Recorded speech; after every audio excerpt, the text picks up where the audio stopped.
Hello and welcome back to How to Connect with Humans. This is series six. This is serious. This is serious. Series six, and it's episode two. Episode two of series six. I can't speak today. How are you? Put your teeth in. Sorry. No, that's better. So how are you? I'm good. How are you? I'm good. I'm good. I'm good. I think I'm going to get a slap after this. Yes. Well, we have a very serious doctor today that you may have seen before because we love him so much and because it's so much fun to talk to Giles, really. So we have Dr. Giles P Croft here today with us, and this time we're going to let him introduce himself, because every time we see him, he's like a different person. He's changed. He's, like the phoenix. He changes. He comes out of fields and walks and things. And so he's going to talk to us about a refreshing look on well-being, a refreshing take on well-being, a refreshing way of seeing well-being. Fresh perspective on well-being. Fresh perspective on well-being. Yeah. What we call it. Yeah, Mm-hmm. That's what it is. Yeah. And he told us he was creating something a while ago. And when he started talking about that, it was so beautiful, so wonderful. And we know that you have worked really hard on this. It's been put together with so much love and attention. And like the way, that's what we felt, the way that you would like to have found the course. And the way you would like people to receive it, and that it would be worth their time, their money, their experience. And you are also very kindly been offering it for free to a group of people. So welcome back. It's so lovely to have you here, and we are aching to hear about this lovely new baby of yours. Yeah, God, crikey, you nearly had me then. I thought I've not had another baby while in between episodes, have I? One's enough, thanks.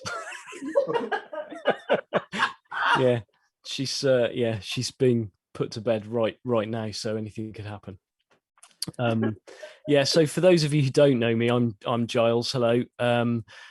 Yes, I am a medical doctor, but no, I don't practice anymore. I haven't done since 2003, so I shan't be dishing out any medical advice this evening.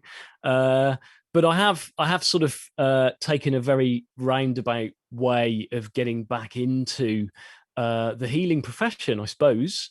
I went off and did loads of other different things for many years. And then I came across the three principles about 3 years ago, and everything changed, as it so often does when we come across the three principles. It was like, and it actually happened on my birthday, which was the most wonderful birthday present ever. Yeah, so my, how old am I now? Can't remember. How old am I, sis? 40, 48, 47, 48, something like that. So I think it was my 40th. I'm 48. There we go.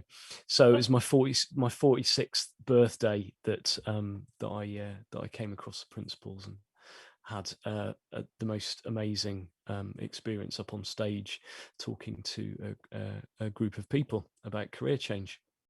And so yeah, I've been teaching ever since. This sort of happened at the very beginning of the coaching journey. I'd made the decision to become a coach, whatever you interpret the word coach as. It means so many different things, doesn't it?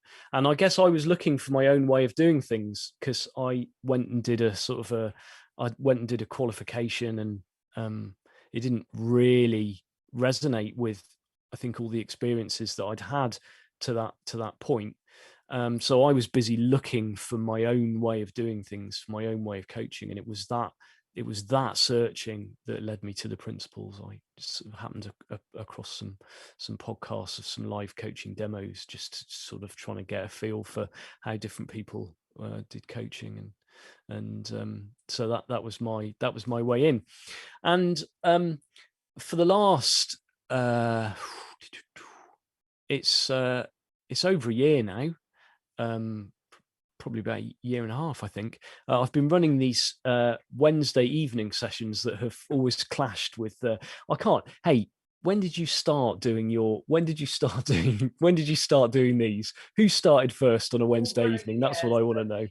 I think, I don't know. You Probably started at exactly the same time. You were like surrounded by wool. Wool, yeah. And crafty things and buttons and stuff. And Yeah. about lots of very interesting things. But I think it started that slightly before we did. So I don't know. We're gonna leave it. Anyway, it's on a Wednesday evening. So if you want to come along to them because they're online, you're gonna have to apologise to Carolina and Wayne. And the whole idea behind those was we've got a shop. My wife has a shop, and it's a beautiful shop. It's called the Woolcroft here in Abergavenny in Wales, UK, and it's a lovely space. And because my life had changed so dramatically as a result of falling into this understanding, I really wanted to give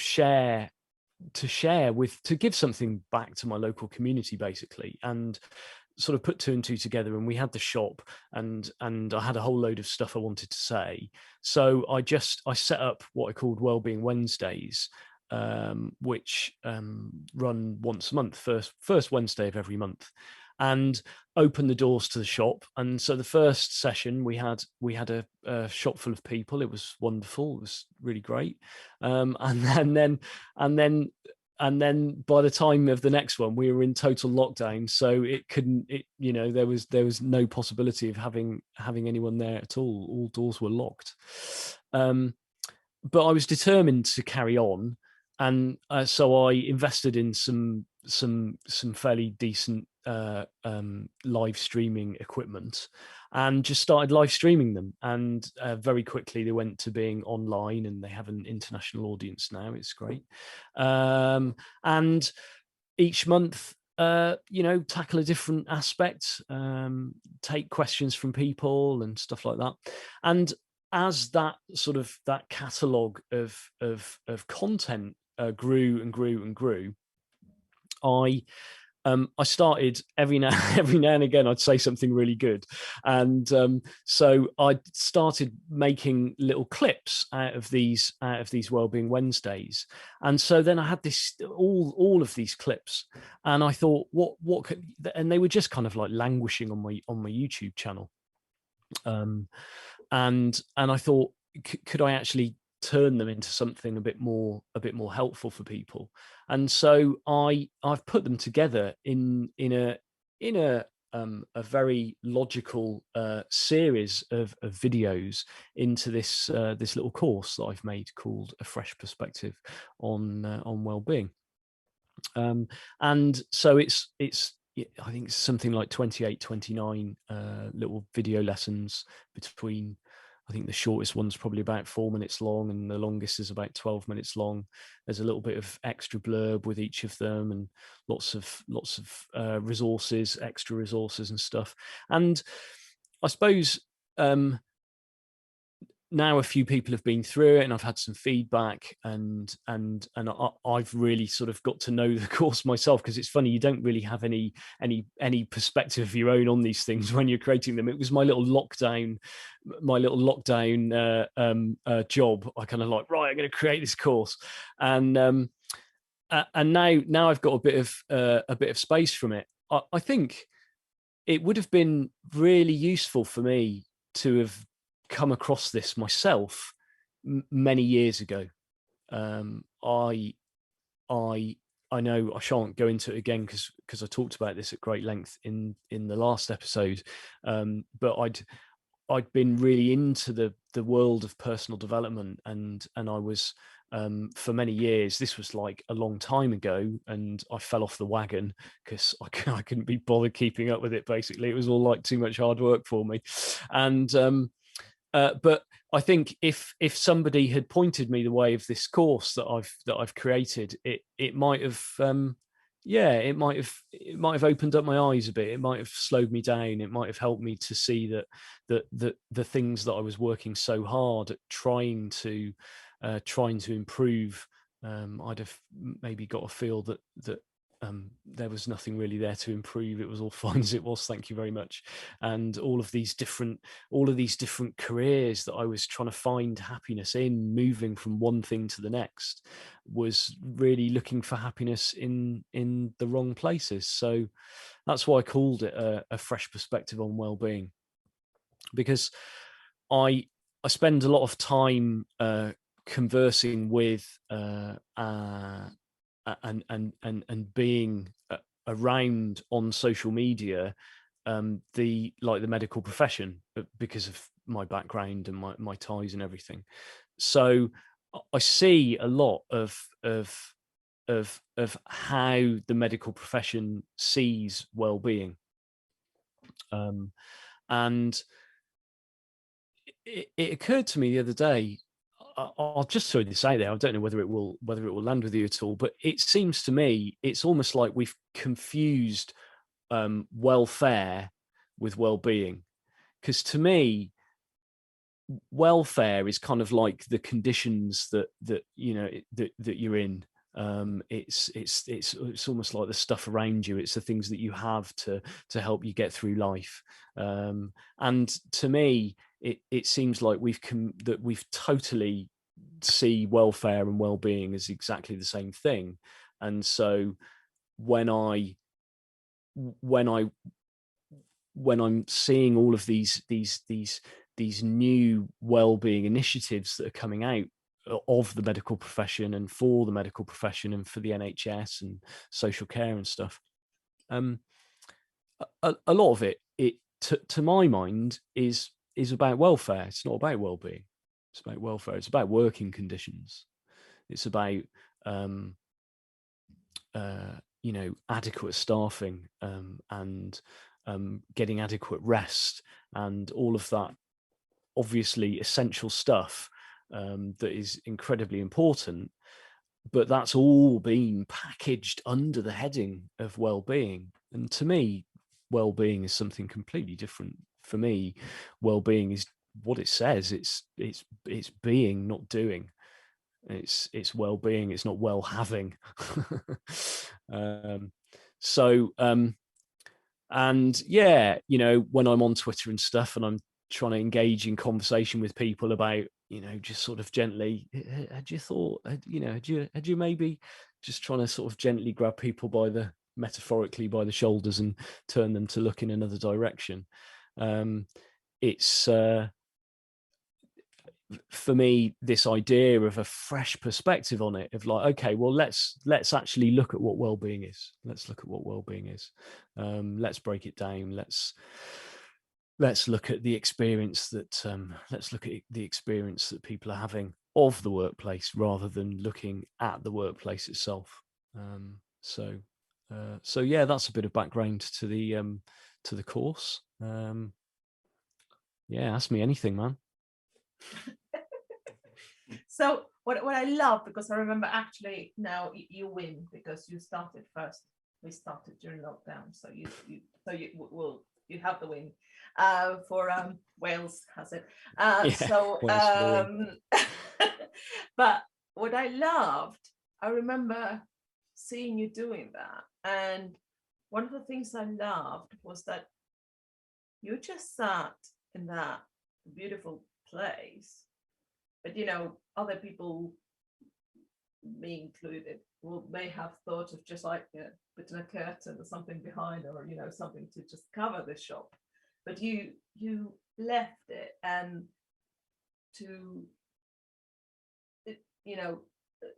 the beautiful thing that it was that there was nothing like pretentious or like a lecture, or like you were surrounded by that beautiful environment of creativity that people usually go to find. For me, that kind of shops, like I go and I find something that I want to make for somebody that I love, or where I want to spend my time in a really beautiful feeling, in a way. Not that it comes from the shop or the wool or the craft, but that's my feeling, and I guess many people go into that shop with that, either that feeling in mind, or they already start being in that feeling. And you sat there without, how do you know what you were going to talk about every time that you sat there? That's a good question. I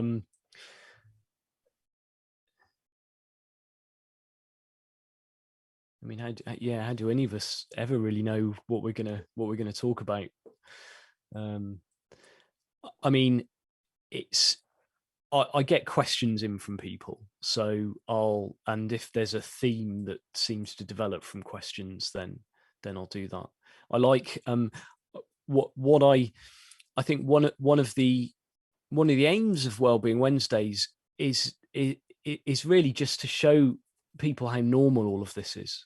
You know, that an exploration, what's essentially a spiritual a spiritual exploration, doesn't have to be anything weird, or you know, it for me it's completely normal. It's totally just normal life. So yeah, hence being in the shop. That's one thing, but it's interesting what you say about people coming to the shop for a nice feeling and stuff. And when lockdown started, there were people that, what people don't know is that people who knit were hoarding more wool than they were toilet paper. I mean, it was only really toilet paper that hit the news, but there was as much wool hoarding going on at the same time, because you know it's a very, I mean, ultimately, it all boils down to that we're either in our heads or we're in life, and something like the act of knitting is quite meditative in a way. Really, I don't do it myself, but you know, I've got an expert here in the house with me, and she tells me, and then I see them all, and they're all, you know, like knitting away, and it's incredibly meditative. I mean, it's no different from chanting, really, isn't it? You know, you can sit on your yoga mat and you can chant, or you can knit, and at the end of knitting, you've got something to show for it. I mean, why wouldn't you do that? So yeah, and then the other thing I like to do, I've got, like, as the years have gone by, I've got I'm looking over at my bookshelves here, and I've got an ever expanding library of three principles related books from across the ages, you know, all the way back to the you know, the first Sid's books, obviously, but then, you know, older stuff than that, like I know Claire's a fan of Sanity, Insanity, and Common Sense is an absolutely great book that goes way back. So I've got all these, and there's all these wonderful resources, and I love the written word. I love writing myself, and so I really enjoy, you know, using other people's writing as sort of jumping off points for discussion, really, and just pointing people in the direction. You know, it's like, I've done the research for you, I've read all these books, and you really need to hear this is really, really good. You know, we're talking about forgiveness this evening or something. Well, here's what so and so says about forgiveness, and if you want to get this kind of perspective on it, then here's so and so on forgiveness. But you know, always coming from an inside out perspective. And I love doing that. I love the research that I do myself, and so I do have a bit of structure. But then occasionally, you know, I'll do one where, for instance, you know, when I've come back from the Three Principles conference or something, and that's always a good one, because I'm always super chill after that one. And you know, kind of share some of the insights that I've had, because every Three Principles conference I go to, I'll end up seeing something fresh, seeing something new. So it's seeing the same thing at a much deeper level. So it's very easy, and it's fun, and it's helpful to share those insights with people. what I really love about what you have put together first is that it wasn't like what we have in common. It wasn't, oh, we're going to sit here and do a series for a year. It just happened. It just took life. It's like, you know, it's like you start with a wool and you start doing something and then it grows and grows. And in my case, I'm a knitter or a crocheter, whatever you say, crocheteer, crochet, do crochet. And I don't know where it's gonna go. So I just trust the process, that the colors, whatever. I love leftovers. Like, people give me leftovers, so I love that. They're all sort of like different thickness, and poor Wayne is up to here in wool that it comes out of, you know, everywhere. And so we're short of wool during quarantine. It was The a great cats thing. are loving it. And the cats love it, and they participate. So what I love is that none of us sat down and said, well, I'm going to produce this serious course to, you know, it just came into life. And the other thing, and I'm looking sort of like fascinated from here. So Ron Kingbird is here with us, and so he's a Native American. And one of the things that happens with the thing is that, because it's not a course where it's only for a group of people, because you recorded it and then you went back and did this lovely crafting and putting it together in a way that now beautifully will stay for people to come again and again. So it's passed on. I learned to do knitting with my mom, and since I was very small. And then crochet, my mom didn't like, but I was fascinated. So I had a step auntie sort of thing, and she loved crocheting, and she will do really lovely things. But nobody else was sort of interested around, you know, my sisters or like doing crochet. So I will sit next to her, and she will show me how to do these things. And that's how I still, every time I see it with a crochet needle or with my, you know, or I do some knitting, it's part of the tradition in women in my family, is that bringing back that into place. So what I love is that from that calmness that we all went into, from that going back to basics, as like, do we have enough food in that cupboard? And what else do we have that we can create something? Your course took form, this series took form in that very beautiful crafting way. And if you could see Ron on our, and sorry, I'm just talking about you, Ron, but if you can see him here, he's usually crafting. And then he usually has some sort of like, and we're going to ask you, Ron, afterwards if I'm telling a lie here, or if this is true. But he's putting something together because they're going to do some sort of a festival or ritual, and that's going to be passed on. So this is how I see. It's like, if you had put those videos in a way that is this beautiful craft of love, then it's going to be passed on and passed on. So it's not just a one moment event that you had. Does that make sense? It does. It really does. It's I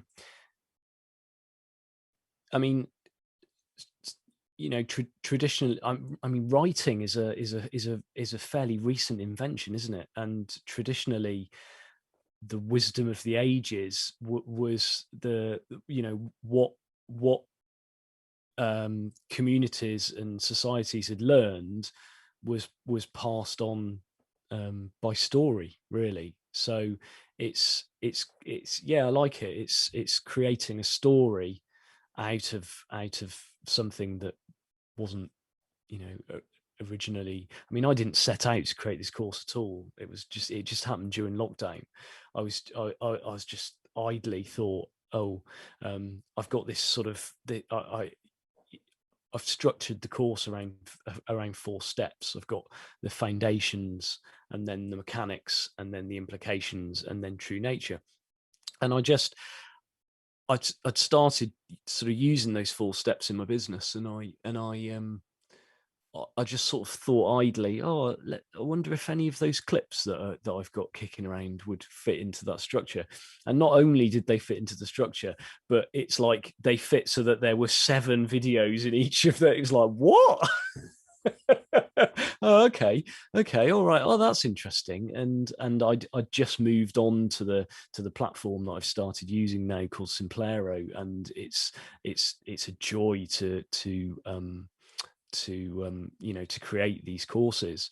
And I mean, I'm a bit of a geek. I love this kind of thing anyway. So and then like you say, it's not just the videos. It's not like, okay, well, like, here's 28 videos you can watch.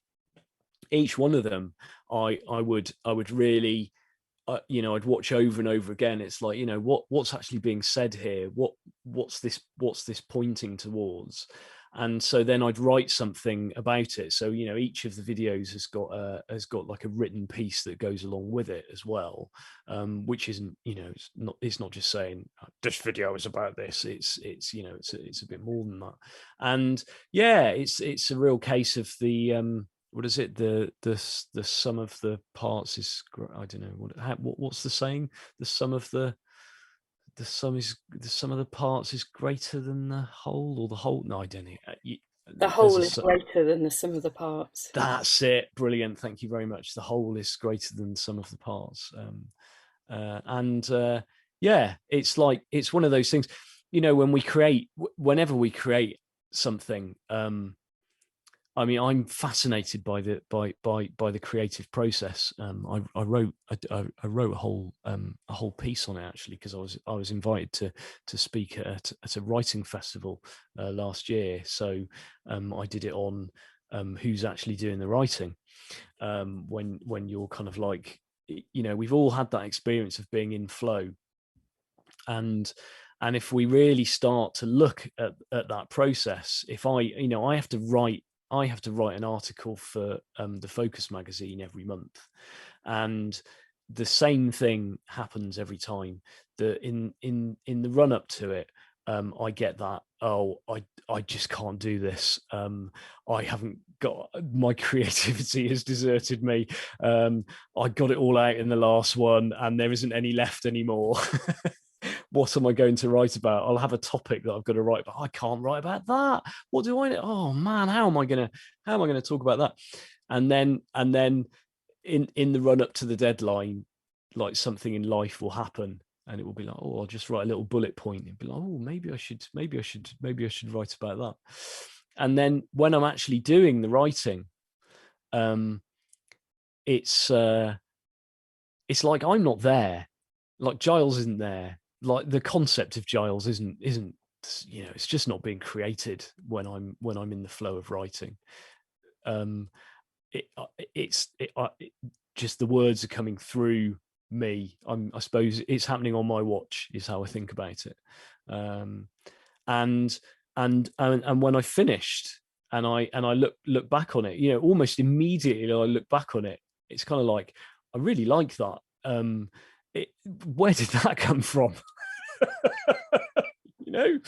And I mean, a few weeks later, you look back on it, it's like, did I write that? And the truth is, no, I didn't write that.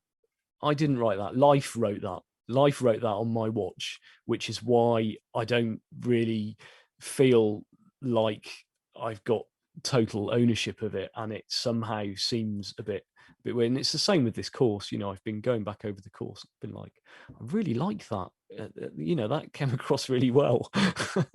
But I don't feel like I take credit for it per se, because it's just happened on my watch.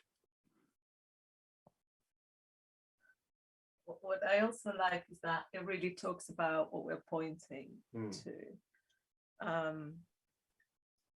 It's like, I guess in in very simple ways, like if you are in a tribe and then you have the youngs, and then you have to pass on how to find food, but they're capable of that. They've been born capable of finding food and providing for themselves. Now what you need to pass on is how to more safely or more accurately do that, or where to find things that more easily, because that's going to make things better. It's going to make the process better. But the possibility of being creative and the possibility of being resourceful, all that comes with our children, with our young, so what we pass on is what we see and what we know that works and how it works, so that they're able to go and do things in their own way. And that I love what you're saying, that we can't get dissolved in creation. I think that's the difference between being caught up in your thinking and ruminating about what are you doing, what would you like to do, what are you doing well, what are you not doing well, or get out of that amount of thinking, which is not letting you, which is quite a compressive sort of like feeling,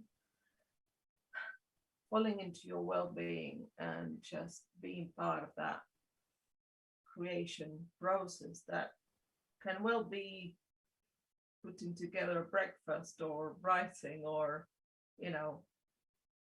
anything that you want to do is available for you. And that's a huge thing to pass on. That's a huge thing to say, well, I don't have to wait or be here, stay here, seeing if the muses are gonna tell me what to write, or thinking that my creativity has left me. I can entertain that as much as I want if I want to, but as soon as you fall into your well-being and how resourceful you are, you just need a bullet point or just a point to the paper. It's seeing the source of creativity, isn't it? I mean, I just see it with clients all the time. It's like nobody's actually told them that the real stuff, the good stuff, the dependable stuff, the stuff that gets you through life is all that is just who you are, is the intangible, is the well-being, is the creativity, is the good feelings, is that never ever goes anywhere. And if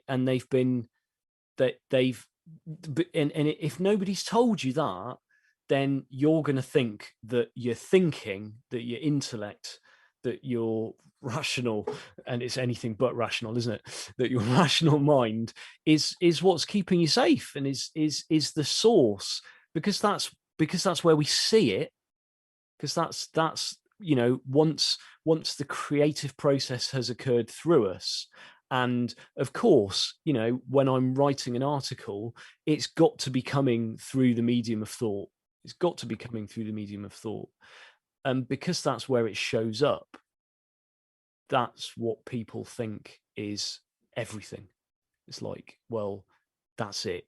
That's reality. That's where everything comes from. So if I'm going to write this, Giles is going to write this article, and Giles has to sit down and scratch his head until he comes up, until he comes up with a good idea. And it just doesn't work that way at all. I know I'm far more likely, and I suppose I've got into a bit of a routine with it, that whole kind of like little bullet point thing. As soon as I've got the topic for the month, I'll write that topic in a note on my phone so that it's always there.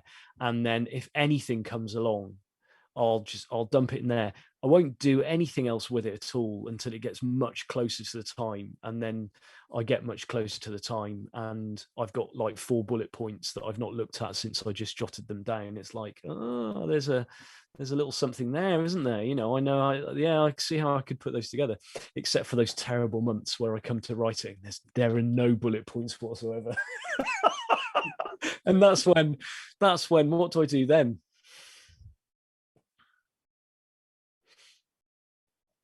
I think that's just when I start writing. You know, that's when you have to sit down in front of a blank piece of paper and you literally just start writing on what literally whatever comes to mind in that moment. There'll be something that comes to mind that's like, okay, this is vaguely related, so I'm going to start writing about that. And also the other thing that happens is I'll have my 4 bullet points and I'll start kind of writing the first one, and then the piece just goes off in a completely different direction. You know, some of the pieces I'll have had a really good idea about what I'm going to create, and I'm like, oh, this is going to be a good one. Oh, I'm going to write about this, and this, and I get a paragraph in, it's like, oh no, that's not happening, is it? I'm off in a completely different direction. So yeah, I'm endlessly surprised at what comes through. It's a beautiful process. It's a beautiful process if we get out of the way of it and let it happen. It's the source of all of the brilliant things in life that we see, isn't it? It's phenomenal. It is. I know we have Claire with her hand up, but you know what reminded me? You know when either you get to somebody else's home and they said, oh, sorry, there's nothing to eat, like I've got nothing, and they open the fridge and they go, no, we'll make something out of this, and they go like 1 egg and I don't know, half an onion that is a bit green and a bit of, and they just put something together and you go like, how on earth? Like, you do that quite often. I do that quite often. Is for me it's great. For me it's beautiful. It's my best scenario. It's like, it's like Ready Steady Cook. Yeah, like when they come with that mystery bag and they have like, I don't know, like dog's food and a can and sweets and half a pint of milk, and you have to make something out of that. And for me, that's perfect. That's my, oh yeah, that gets my creative juices out. It's like, yeah. So and knowing that you're capable of that in any situation, if you know you're capable of that in the kitchen, that is transferable. You're like, there's no way creativity can abandon you. And I know it looks like that because I have other areas that is my empty fridge sort of thing. I'm really curious to know about what Claire wants to ask, because she has very good questions. So we're gonna have to. No pressure. I haven't really got a question. Sorry to disappoint. I was just She's gonna share something. I was just gonna comment. I can really relate to the feeling that you've got to work hard at something, before you put your mind to it. And I when I've written essays and whatever in the past, I always feel to myself that I've got to really work hard, but actually that never works. It never works, does it? And it is just that getting into the zone, I call it. That's what works, and you're just so absorbed in it, aren't you? And then that takes over. I never used to relate that feeling. I knew that was something, never had any words for it before I came across the principles, but yeah, just it's giving into that, isn't it, almost? And it's so enjoyable. Yeah. It's like I have to let go so repeatedly in the run up to an article, because you know, I'm human and I've got a brain, and it's gonna do its best because it thinks it's helpful. When it sees that deadline approaching in the diary, that's when it's, oh, Giles, you've got to, you know, have you got any bullet points? Have you, you know, you've got this process that you use, he's sticking to the process. And so the number of times I have to let go, because I know that's actually the opposite of what I need. I need to be relaxed and clear-minded if I'm going to actually, you know, produce anything of any worth.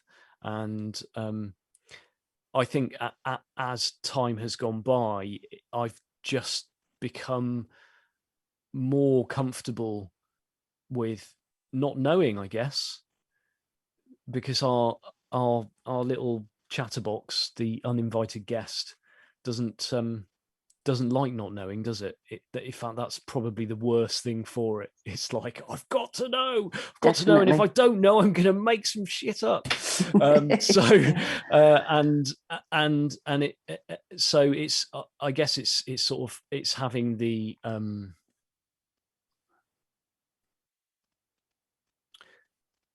familiarity with that feeling, and knowing that it's okay, and knowing that it's normal.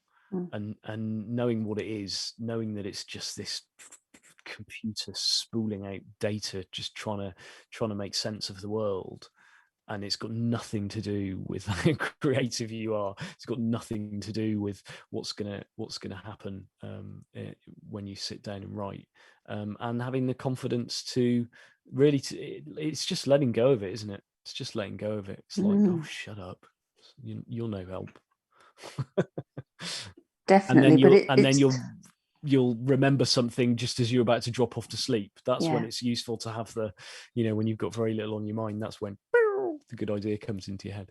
Not with that sound, but it's a good sound. Yeah, no, definitely. But it's so not how we're taught, is it? No, which is it's really not how we're taught. That's again, you know, that's the whole idea behind this, you know, fresh perspective, I think, because it's I love that Wade Dyer quote, when you change the way you look at things, the things you look at change. And I always used to think that was something that was an active process, that was something that I, again, you know, that was my job. I had to change the way. Oh God! So what you're telling me that I've got this deadline approaching, and I have to make myself feel happy about it. You know, change the way I look at things. Yeah. I didn't. I mean, it's almost like a more accurate version of that is when you change the way you look at things, the things you look at change. When you're changing things, what kind of a sentence is that, Giles? Not making any sense. I told you I never have any plan for what's going to come out of my mouth, and there's the evidence. When your thinking changes, when thinking changes about something, then the thing changes. You know, it takes on a different character entirely. Exactly. When you become aware of what's going on in your brain, when you become aware of your own thinking, and that's the game changer, isn't it? It is, because then suddenly you just catch yourself getting caught up, and I don't know, it is like a new lease of life, really. And it's always just about catching yourself, isn't it? That's all it can ever be, really. It's all it can ever be. Good job we've got feelings pointing the way, eh? The beautiful design. Thanks, Claire. Lovely to see you again. Yeah, and you. But there is a glamour created of like, oh, you're supposed to work really hard, and you're supposed to only sleep a few hours. Like we're like, oh, whoever does all the stuff and only sleep 4 hours a night, and they work really hard, and and they're like not letting themselves out of the room until they finish that chapter, and just like really push yourself. And if you are thinking bad thoughts, then make yourself stop thinking bad thoughts. It's like you give yourself more more to do, as you're saying, like that makes your life really, really hard. Like, it's so, but then I guess innocently, like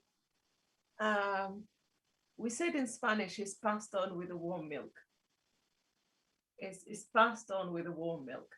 It's been passed on in a good, innocent way, from what we learned that was the way to do things. Like I come from immigrants, like my family comes from immigrants, European immigrants mostly, that came to Argentina, and that was part of the deal, to really work hard. They work like weekends, and the other day I was talking to a friend who's from Venezuela, and same thing, but now she lives here with her husband, and who is Italian, and they work in the restaurant 7 days a week. It's still the same mentality of like, oh, we need to, because that's how we do things. And she's burnt and exhausted, and now she's lost all passion for the restaurant cooking or whatever, because she just thinks, well, if I just leave the business, I'll be better somewhere else. It's the restaurant that is a problem, because that's how you run it. And I mean, I have no idea how you run a restaurant, but I guess there are other ways of running a restaurant, and it's been passed on with a warm milk. But this is how you do it.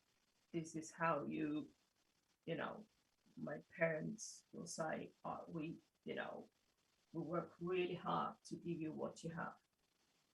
So now I have to honor what's been passed on with a warm milk, to work that hard.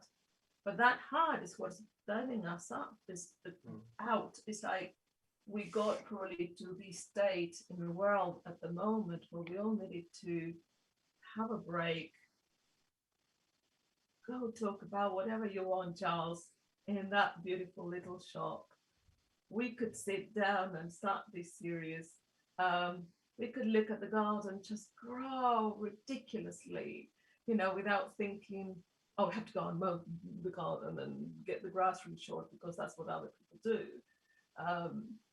And the cats spend hours playing with the long grass, and and the flowers and the seeds, and we discovered things that grew that they wouldn't have grown if we had kept it all tidy, and as it's being passed on with warm milk. That's how it's supposed to look like.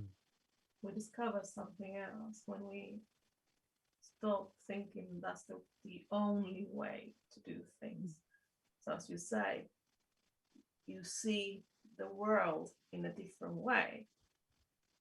You see it with different eyes. The whole world changes.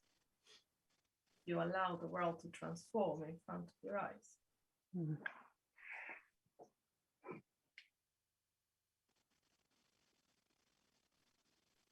Love that, Carolina.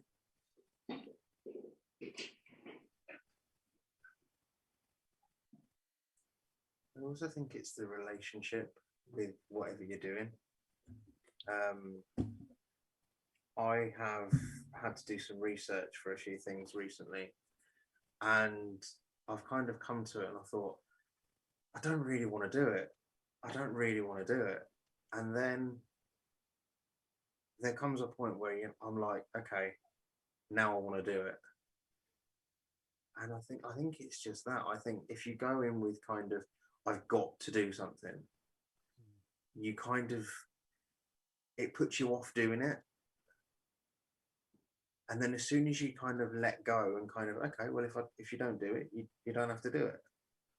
As soon as you let go of that, I've got to do this. For me, at least, anyway, I have kind of a rush of passion to do it, or I want to do it, but I have adrenaline. It's a deadline. Yeah, but it's that kind of I've let go of I need to do it, and then I want to do it. And for me, it's just that change in relationship to it. You know, one minute I don't want to do it, and the next minute, okay, well, no, that's changed. Okay, now let's sit down and do it.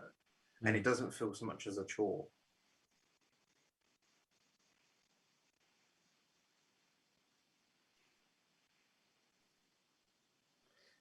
I mean, so often we've got a story going on in our heads, haven't we, about what's going to happen.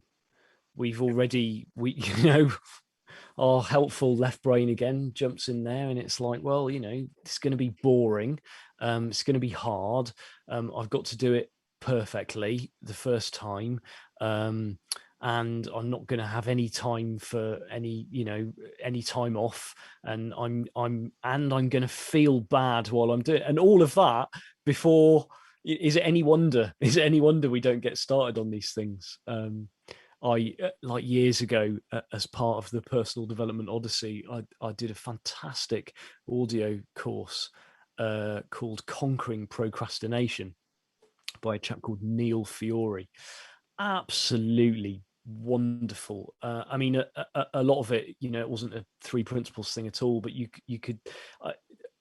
I've listened to bits of it since, and there's a he's quite grounded, and like over the course of this audio program, he took you from that very sort of classic oh no, I've got to finish this thing, it's going to be hard work, I'm not going to be able to enjoy life while I'm doing it, and he gets you to this and the phrase, I can still recite it word for word, it's I choose to start something small and do it humanly with plenty of time for guilt-free play.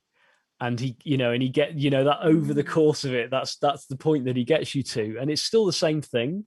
You still, again, the circumstances haven't changed, but your entire just as you said, Wayne, your entire relationship to it has changed, because your relationship to it can only be based in thought.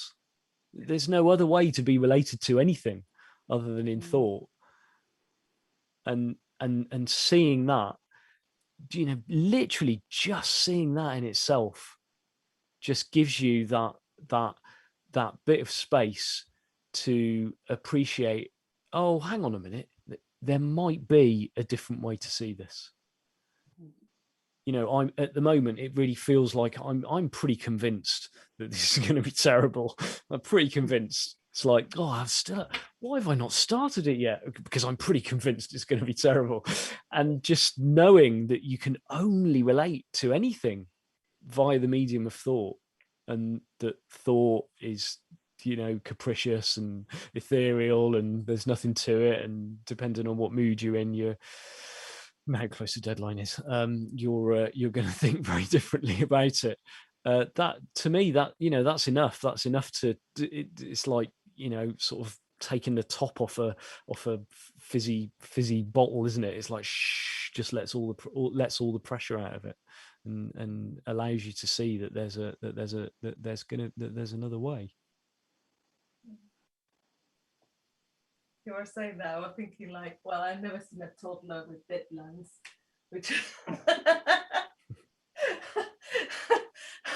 and that's where we can see like this beautiful, just like beautiful trust in not having many concepts of how you have to, it's not like, well, if I don't walk by year and 3 months, I'll be probably crawling by the time I go to university. So I know it's like, come on, what are you doing sitting there? They're just like exploring, falling down, they hurt, but they're doing very, very important, critical things for human beings to then be able to survive in this world. And but nobody seems to be taking it so seriously. Apart from them, they hurt themselves, and then it's like a few minutes of like, you know, it hurts. It really hurts. Then they don't make much more about that, and they move on, and they keep trying to walk or whatever it is, or learning to write. And you know, it's only as we grow up and we start having concepts of how we're supposed to do things, put them together, bring them to, you know, by the end of the year, you're supposed to pass this year at school or whatever. We start doing all this, passing it on with a warm milk. And the great part, I find it that is hilarious, is that there was no course, and there was no serious, and there was no nothing. And then you created the Wellbeing Wednesdays, and the letters that you send every week. And then you created yourself the deadlines, and you agreed to write for the magazine. I was like, oh yeah, they want me to write for the magazine now. Oh my God, I got deadlines. So we create these innocently. Again, it's like, you know, I was like, oh my God, I haven't put Giles' episode on the thing, and oh my God, and now Facebook doesn't let me invite everybody. I have to invite everybody just single-handed, but you know, and it doesn't let me do this, and it's like 700 people in a group. Now it doesn't, you know, it says no, just can't invite everyone. Invite one person at a time. And suddenly I was overwhelmed by the amount of thing I had to put on social media and post here, and I'm letting Giles down. Giles, in the meantime, was trying to get back somewhere, you know, walking in the middle of 30 feet. No, it was better. Busy being attacked by cows. So in my head, I was making up that there was a deadline. But well, yeah, it's good for people to know that you're going to be in the series. If not, you know, they don't know when to turn up. But I made up the deadlines. I made up, and I thought, well, maybe that there's like 2 intensive days to see what I'm posting. People are maybe more likely to know that it's today. When I start maybe a week before, people, there's so many things coming up on their social media, you know, feed, that maybe they forget that it's today and who is with us. And so once I started, and I thought, okay, Caroline, it's just like put the thing, put the picture, put a bit of information, and then we'll take it from there. Yeah. Sorry, it was what's just come to mind is the film Wayne's World with Wayne Stock, and they turned around and said, put the concert on and the people will come. I don't know why that's just coming to my head, but I think that that's exactly that's just what I was saying. Yeah. Like you know why it's you know, it's this game of like, okay, you want to make up a deadline, do it. Thank God you have the deadline, because no way then that makes you create something, whether you like it or not, whether you think it's going to be good or not. So you know, it's playtime. Well, I don't want to play now. Well, it's playtime. Go play. Right. It's so insidious, isn't it? That's the thing. It's, again, like Claire said, it's about catching yourself. It really does creep up on you. It really does creep up on you, and then all of a sudden you just catch yourself. Or sometimes it takes somebody else to. I mean, I'd been in a while ago. I'd been in a funk for about a week, and I had a call with a coaching colleague, and she made the mistake of asking how I was, and I told her, and it all came out, and it's like, oh, you know, and I've got this, and this isn't going well, and there's that, and there's the other, and there's, and you know, she was just sort of sat there placidly letting me get it all out, and then she just asked that very question. She's like, where did these deadlines come from? Where did these rules for this having to be like this come from? And it was just like after a week, it was just like a punch in the face. It was amazing. I was like, oh, I'm supposed to know a thing or two about this. Here I go again. Good grief. Yeah, really. Yeah, it was really, really a real shock to the system. It's like, where did all that stuff come from? Oh yeah, that was all me. It was all little Giles in here, trying to help. You're all right, mate. You're all right. You're okay. You're trying to help. You're doing your best. Is that when we say this? You don't want to be on a bus with me. I'm just sat there talking to myself. It's okay, you get away with it these days because he masks, you know, it's like just having a conversation with your left brain.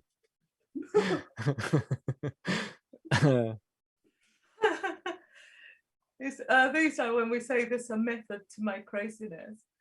Actually, the problem is that we think there should be a method, right? So the crazy, what looks like craziness is the good part of it. So we decided that we're supposed to have a system. We decided that, well, everybody goes around with a system. So if I don't have a system that is consistent, then I'm probably not doing it right. Well, is it working? Is it working? Is it working for you, Giles? Is it working for us? It is working. It is working. So then maybe there's a system behind what it looks like crazy style, what it looks like combobulated, it looks like it's not in a system. There's some better system behind it. There's some better logic to it that doesn't apply to our logic. That is writing things in a better way, way better way than that Giles left brain when he talks on his own. Or my left brain. Well, and it's not, you know, it's not even like it's really doing anything other than sort of commentating on it all, you know. It's just like having the, you know, the audio description track on a DVD or something. Giles is now getting out of bed and he's doing this and he thinks that, you know, it's like it's completely yeah. I mean, it'd be oh god, it'd be so much better if it was David Attenborough's voice in my head. Like, you know, it might be a bit more useful then. Well, you believe that everything you're doing is very interesting because yeah. Right. Yeah. So we should invite David Attenborough into our heads instead of the other commentator. Instead of the... I mean, it's like I read. I think it's in Dickon and Natasha's book. It says at one point, you know, imagine if all the stuff that was going on in your head was in a foreign language that you didn't understand. I read that. I was like, oh yeah. Life would continue unabated, whether we liked it or not. We'd still get by. It's just that commentary just wouldn't be there. Just trying to make sense of it all, trying to take ownership of it. Oh, I did that. Yeah. Oh, Giles did that. See that piece of writing there for the art for the magazine. Oh, I did that. Yeah. Oh, yeah. Very good writer. Oh, yeah. It's like, what? It's rubbish. It's absolute nonsense. It's got nothing to do with that little voice. I was thinking we're watching a series on Apple TV that is so good. Which one? The one with the coach. Ted Lasso. Ted Lasso. Oh, love it. Absolutely love it. Series 2 soon, isn't it? Yeah. Oh, we're on series 1 at the moment, and it's oh my excellent. God. I think the beauty of this is that the guy is like made of Teflon. It's like, it's like what's his name? Flanders from, is it Flanders from the Oh Simpsons? yeah, from the It's like Simpsons. everything is like, he sees like, in a way, the half. He sees roses everywhere. Yeah, but The also glass half full. when somebody like says something horrible to him or does something really horrible, he turns it around into something really nice. I Yeah, don't know how he does it, and it doesn't stick to him. yeah, He's not like, oh my God, they said that about me. No, they're all chanting publicly like a really bad way. I'm not gonna say it so that we're not that rude. It's like, and I like the whole stadium is like, and he's just, yeah. it's like, as you say, it's like he would be saying that in a foreign language and he didn't know what they were chanting. He could be going like, yay, but yeah, he doesn't know. It's like, and and yesterday I was thinking, what would life be if I couldn't be critical? If I couldn't be a critic to others, to myself, to things, that the only thing I would be using is just to check, say, for example, if the meat has gone bad, or only for that sort of things are just that is useful, nothing else. Not having a critical opinion on anything I do, anything anybody else is do or says. Like, what would life be like? Sorry. Hmm. Um,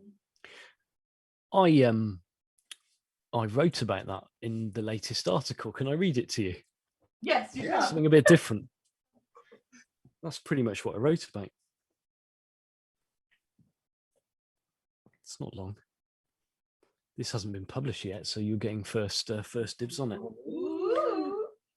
Yeah, I do this in Wellbeing Wednesdays too. This one is called "What's Bugging You." The theme was summer living, or summer loving, or summer, and I thought, what on earth can I write about the principles about summer? And the only thing, this was one of the months where there were no bullet points, and the only thing that came into my head was how I love summer, and then it's like, yeah, but then this horse flies when I'm out walking, and it was literally that thought of being bugged by a bug, and the entire piece came out of that one single thought. So there you go, there's a little peek into the creative process on Giles's watch. What's bugging you? And it starts with a quote from Michael Singer, which says, "Watch your problems instead of being lost in them." Take a moment to think about what irritates you the most. That one thing guaranteed to push your buttons. Is it bad drivers, illegal parking, people speaking noisily, or walking too slowly? How about those who hold a viewpoint that you consider to be unsafe or ignorant? Maybe it's something your partner regularly does or doesn't do. Tell me, what's bugging you?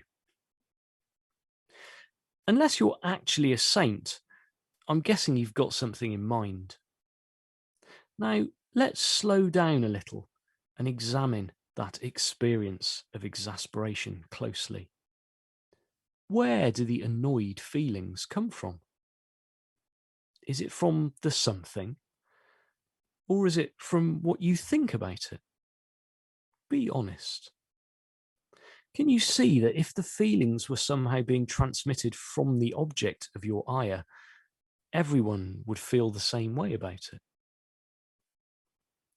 When we look to how the mind works, we see that all judgment, 100% of it, sits squarely with us. Thought is the missing link. It's how we experience life.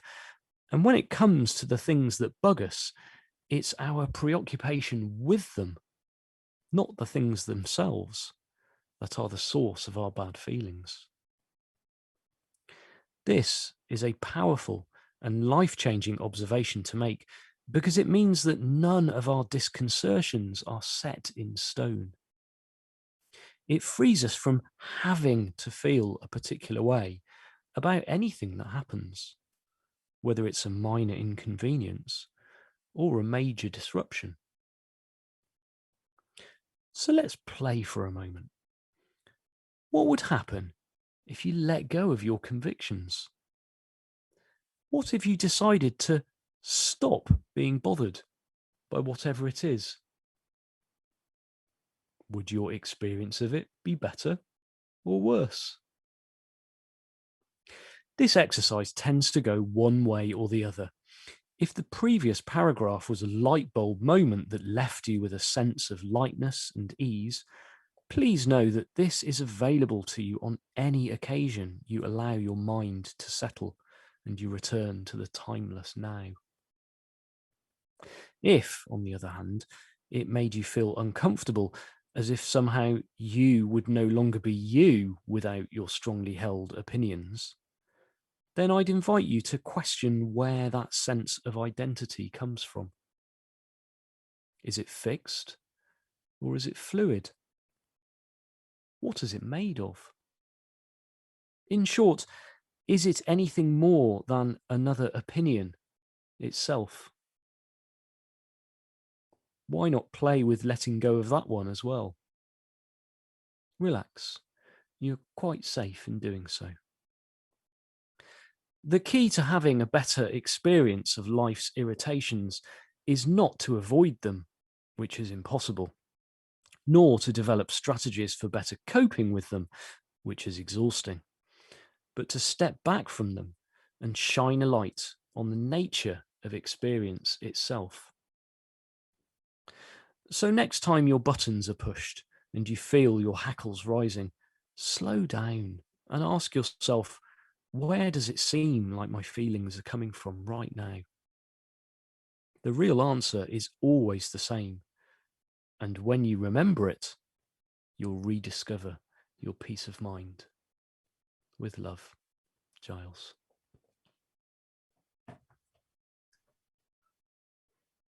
So that all came out of thinking about insects. Oh, dear me. Sorry, I didn't mean to put the crying face on there. I meant to press the heart. Sorry. That's quite right. I love that. That was great. Where do you write? Who do you write for? It's the local. It's like the southeast Wales. It's the Focus magazine. It goes out. It's a freebie magazine that goes out to about 30,000 houses in southeast Wales. It's one of those ones that advertises local businesses and stuff. And they had a like about 18 months ago. My wife, who was like on their mailing list because of the shop, because she puts adverts in there, said, "Oh, they've got the next month. It's all about happiness. You should offer to write something." And I got all insecure about it and everything. And it's like, oh, I can. Oh, they're really nice. Just drop them a line. So I dropped them a line, and they said, yeah, that 450 words. Yeah, go for it. So I did, and I loved it. And then the next month I said, would you like me to write something on the next month's topic? And so I've become their local well-being expert. Oh, that's great. That's great, though, isn't it? Another way of getting the 3 Ps out there. That's fantastic. Yeah, absolutely. And it's also Wayne, this whole, when you've got stuff to do, I've been talking about writing a book for as long as I can remember being able to talk or write, and it never seems to happen. This is just like the perfect way, because I've already got something like 20 of these short pieces that I'm just basically, again, I'll do exactly what I did with the Fresh Perspective course. One day I'll sit down and I'll go, "Ooh, all those articles I've written, I wonder if those would fit into any sort of structure at all." And the next thing you know, there's the book, and it's written itself over a couple of years, and I didn't even notice. And it's just there. That's great. Love the way it works. 1 foot at a time, step by step. Yeah, No, that's great. You know, just don't. Again, I could either try and force it and beat myself up about it and try and sit there and make myself do it, and that's just, you know, that's a recipe for disaster as far as I'm concerned. Whereas life knows that I want to have a book out because I really love my writing, the writing that occurs on my watch, and it's given me away. It's wonderful. Yeah, great. I was gonna say, yeah, how many have you got yet? Because I could see, not only I could see a book, you were reading, it absolutely blew my mind, by the way, in case you're not sure if what you write is any good. Like, I love it. I absolutely love it with a passion. But not only that, you were reading it, and that's a notable book straight away. Yeah. Like, I actually would love to get that later if you want to, Giles, and have it as a, like, that bit from this video as something to offer, because that reading just got me back home. I can see myself like driving or coming back or having one of those moments where I completely caught up on something and listening to you reading that or one of your things and just like getting back into that feeling, because the tone and the feeling that you are reading it from is also beautiful. It's not only what you wrote.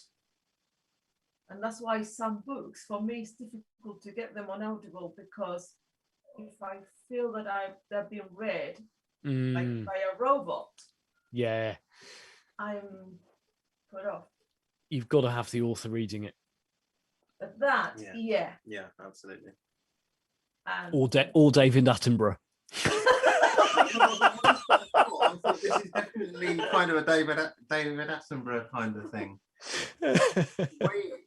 It wasn't just kind of like a one tone thing. It's like you're saying. It was literally, it was read perfectly, and as you said, it's just the way it can just bring people home. Like, I could have closed my eyes and just been like, wow, you know, I'm on cloud nine. Yeah. Which I was, but I had my eyes open. It was, you know, it's this, you know, so many people can say once upon a time, but now those that said once upon a time, and they got you there, and you get all the children like, once upon a time, what? You know, it's that thing that hit us in our spirit, in our true spirit, like children. That's why we go back to children, because it's that it gets you curious. Like, what backs you? What backs you? Once upon a time, right? Yeah. And you are in. You got my attention. Is that how quickly can you get out of your own thinking? I always say, well, like it's like if you are in your own thinking, as soon as you say, Carolina, out, I'm out. I can't keep here. Like, what backs you? Once upon a time. Right? It's actually how I write. If I actually read it out loud as I'm writing it. Like, all of my writing has always been like that. I only really do one take. I very seldom go back and edit anything, because once it's been committed to paper, it's not paper, is it? And I've read it. I'll write the sentence or the paragraph, and then I'll read it out. Oh no, and it will so that it's written to be read out. So yeah, I enjoy reading them. It's why I do at Wellbeing Wednesdays. I usually start Wellbeing Wednesdays. It's good because like Wellbeing Wednesdays usually comes just before publication. So it's I read out the one that no one's read at Wellbeing Wednesdays. Yeah, I love it. It's I wonder if people want to share or ask or anything. You can write it down, because we can talk until the cows come home. I don't want to talk about cows. Actually, yeah. Sorry, I know it's a very sensitive matter at the moment. But, people may want to ask about cows, but maybe a topic for another day.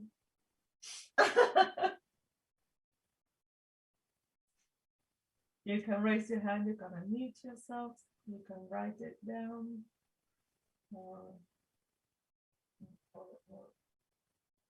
Giles will have to talk about cows. Well, I mean, it was there was something about, again, this just being like normal life and everything. The experience that I had with the cows was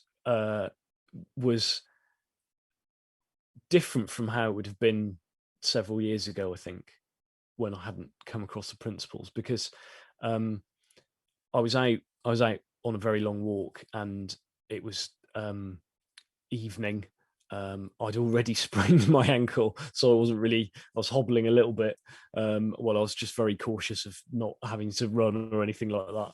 And I was having to walk through field after field after field of cattle. And it just seemed to be that time of the evening when they would get, like, every field that I went through, they seemed to get a little bit more frisky. And it's interesting, isn't it? Because you could have some insights around the principles and be left with the impression that any situation is I'm okay with any situation. Yeah.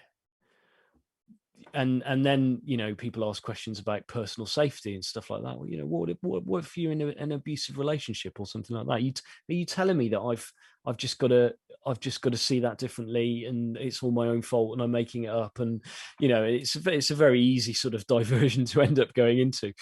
And no, it's not like that at all. And because I knew from my instincts were telling me one thing, and my intellect, my helpful little voice was telling me other things. Now, I've been around cows quite a bit. I've also learned some kind of like some skills based stuff around cows. I'm not a cow wrangler or anything like that, but I have looked into what to do around when you're in fields of cattle. And the thing to do is to be as boring as you possibly can, because cows are bored, basically. And the more exciting you are, the more noise you make, and the faster you move, the more likely they are to follow you, because they're curious and they want to have some fun. And then obviously, you don't want to get between a cow and a calf and stuff like that. So I was going through, I'd get through a field of cows, and I'd get out the other end, and I'd be like, yes, I've done it. And then I'd walk for about 10 minutes, and then right there off in the distance at the end of this next field, I'd be like, oh, bloody hell, there's more cows.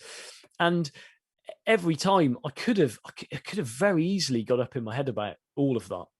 And I could have entertained the thoughts of being trampled, and it's not to say that I didn't do any planning either, because I did. I was always looking for an escape route. It's like, okay, right, I'm actually with the cows now, and they're starting to moo, and they're following me and stuff. If I'm going to try and outrun them with my slightly sprained ankle, where, oh, there's a gate, you know, there in the side. It's not on the path, but there's a gate there. I reckon I could, it's got barbed wire on it, but I reckon the adrenaline, I could hurdle it if I was actually being chased by cows and everything.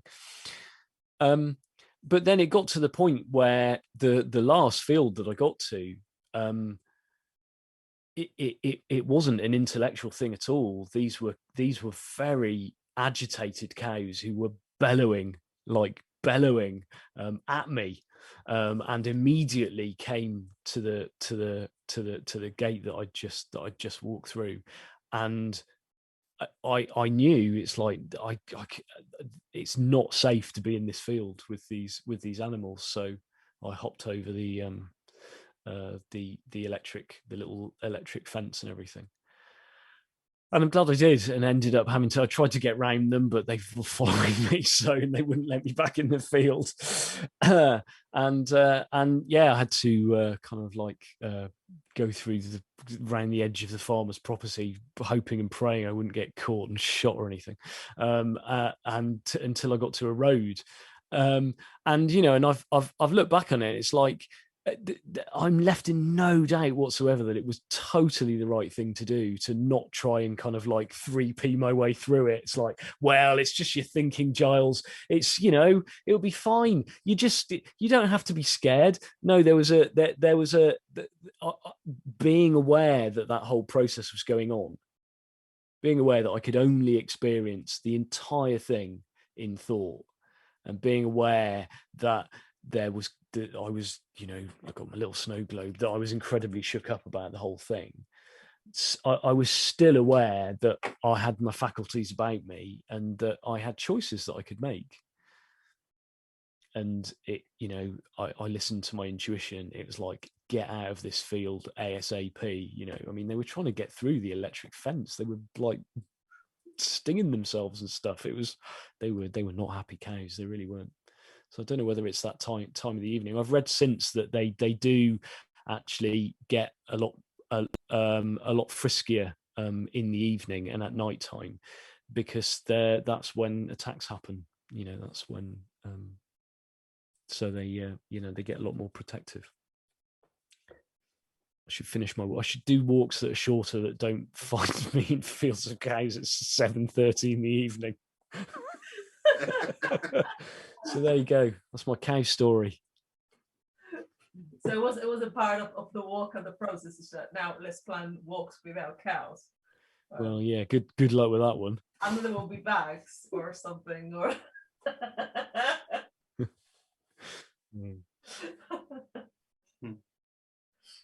Oh, I love that. And I like when you say like I could have 3P'd myself through it, like and when we say that, it's actually really not what the principles point at. Like, if you are telling Not yourself, oh, you shouldn't feel that, or you now should, you know, be in the feeling of the cows or whatever, stay with the cows, and most of you thinking like that's exactly not like what we've been what Sydney Banks tried to point us to. Actually what he pointed out is that just listen, because there's something that knows better than you, and if it's telling you to jump out. You know, it's those moments where my judgment about something is bad meat, don't eat it. It's not because I'm being horrible about the piece of meat, it's because no, that can harm you. That's one of the moments where being a critic is a good idea. Yeah. It's the wisdom. Yeah. It's the wisdom in it. Yeah. So you've been, as always, incredibly amazing and giving with your time, and we love you, and that's why we will keep having you if you have us. Now imagine this is a tiny taster of what the course is. Yeah, indeed. 20 somethings of these beautiful, you know, Giles. talking to you about great things. So we're going to put the link here, but where can people find you, find your course, and what it is like? How is it structured? On my website, it's gilespcroft.com/perspective. But if you just go to the homepage, there's a link to it there. And the foundations course is free. I don't want anybody to have any barriers to this understanding at all. So the foundations course is free, and then the in-depth course is £45 for the rest of it. But there's a coupon code that you can use to get 50% off that by watching this very episode. And I've not told Carolina what the coupon code is, but she's going to tell you what the coupon code is, because she already knows. Her wisdom is going to tell her what the coupon code is. Go on, you can say it. Oh my God. All one word. Oh. What am I down under on your phone? Sexy Beast. It is Sexy Beast, yeah. So if you type Sexy Beast, all one word, at checkout, then you get 50% off. Oh man, we should have rehearsed that. I'm gonna say Sexy Beast, and I'm gonna lose. That's what I said. It's okay, you can say it. Now, if you want to know where Sexy Beast comes from, you're gonna have to watch the other The previous one, where we discover. So I told Giles that actually, when I discover that Siri on my iPhone could call me whatever I wanted to, I decided my iPhone to call me gorgeous. So every time Siri talks to me, goes, "Hello, gorgeous. How can I help you, gorgeous?" So Giles went, "Oh, I like that." And then he told us to have changed it to Sexy Beast. So I think it was Magnificent Beast. I don't know where Sexy Beast actually came from. But anyway, Sexy Beast. That's what it is. Yeah. So there we go. Upgraded to Magnificent. Now. But anyway, yes. To save confusion, if anyone wants to do the in-depth course, then put in Sexy Beast, all one word, at checkout, and you get 50% off. Oh, that's awesome! Thank you amazing. So much. I never thought that word put together was a coupon code. I thought you'd like that. Well, thank you so much. Thanks so much for inviting me on again. Thank It's you. been a riot as always. Look forward to the next one already. It's so nice, and you can't betray us now and then and go to the Wellbeing Wednesdays and see Giles, because it's awesome. What time do you do that? 7:30. Yeah, it's a definite clash. If you can bear to be away from Carolina and Wayne for one Wednesday evening in a month, then feel free to come along. Yeah, or we'll have to change. Yeah. And that's all the details for that are at gilespcroft.com/wellbeing. All about Wellbeing Wednesdays. I don't know, or we'll have to, I don't know, change everything so we don't clash. I don't know. It's a terrible idea that we're clashing. It is. Give yourself a week off. Well, now that you say that. Next week we're not gonna be here because we have friends coming out from Birmingham, and it's actually like it's like your brother and and his wife is like my sister, which makes this very complicated for a Freudian. Anyway, so they're coming, and we thought it would be lovely to see them because we haven't seen them in a long time. So we won't be here next week, but then the following week we're going to have Yael Abramson, and she is in Israel, and we honestly don't know what she's going to talk about yet. So it's one of those that is going to come when it comes. But if you have seen Yael, or you know Yael, she's absolutely wonderful, such a great spirit. Yeah. And and so she's been lately talking about being in a wonderful feeling amongst being in a sort of like very difficult situation that they're having in Israel, and how can you be in that place when what you can see outside seems like chaos. So I don't know if she'll be talking about that. She may be talking about something completely different, but just to put you in a bit of an idea of what may be or not be coming. But don't miss Yael, because she's really, really lovely. So thank you so much, Giles, and everybody here. Thank you. Thanks for coming, everyone. Thanks for watching the replay. And we'll see you after that. So thank you. Lots of love. Bye-bye. Take care. I want the Audible for as a present for Christmas, if you don't mind. That's it. That's telling you what you can buy for Christmas. Now you have a deadline, Giles. Yeah. See you soon. Bye-bye. Bye. Bye.